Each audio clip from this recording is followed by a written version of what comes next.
এখন 31শে অক্টোবরের পরে যদি আপনি নিবন্ধন করেন আমরা আপনাকে তালিকায় নিতে পারবো কিনা, সম্ভবত পারবো না।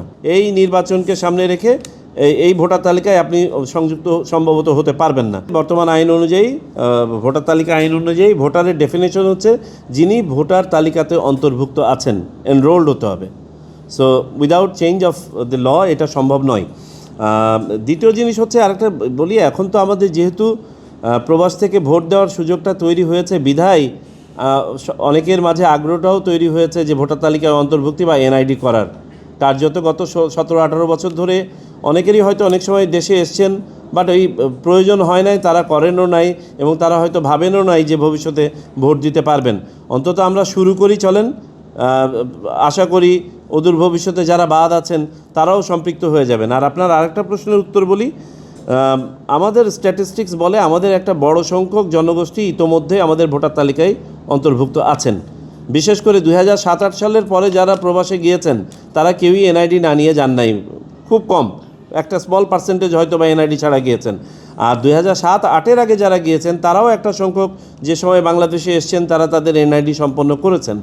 কিছু কিছু আমাদের ক্যাটাগরি অফ পিপুল আছে যারা হয়তো এনআইডি নেবেনও না, এটাও একটা বাস্তবতা, যে আমাদের ফার্স্ট টাইম অনুশীলনটা যেন সাকসেসফুল হয়, আমরা একটা উল্লেখযোগ্য সংখ্যায় যেন ভোটটা দিতে পারি। প্রবাস থেকে যেমন আমরা নিবন্ধনের জন্য আগে আপনারা খেয়াল করে থাকবেন যে 11টা ডকুমেন্টের প্রয়োজন ছিল, আমরা 11টা ডকুমেন্টকে সেগ্রিগেট করে দিয়ে মাত্র 3টা ডকুমেন্ট হচ্ছে এখন ম্যান্ডেটরি, আর বাকিগুলো হচ্ছে আপনার নন ম্যান্ডেটরি, যার জন্য যেটা প্রযোজ্য। আমরা এই নির্বাচন কমিশন যখন দায়িত্ব গ্রহণ করি গত নভেম্বরের 24 তারিখে, আমরা প্রথম দিন যে স্ট্যাটিস্টিক্স নিয়েছিলাম, সম্ভবত আমার যদি মনে পড়ে 3,72,000 পেন্ডিং কেস ছিল এনআইডি কারেকশনের।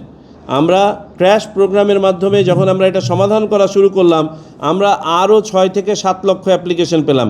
এই 10 লক্ষ application as of today we have settled. দিনে 24 ঘন্টা, বছরে 365 দিন। আপনারা দয়া করে কাজটা সম্পন্ন করবেন, এনআইডি নিবন্ধন কার্যক্রম।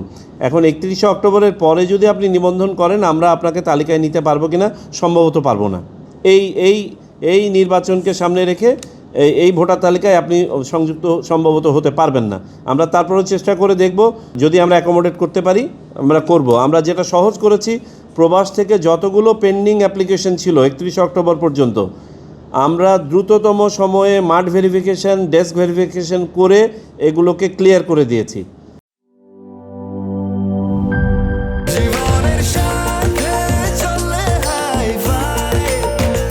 স্বাস্থ্যকর অল টাইম ফ্যামিলি কেক, সব সময় অল টাইম হেলদি লাইফ।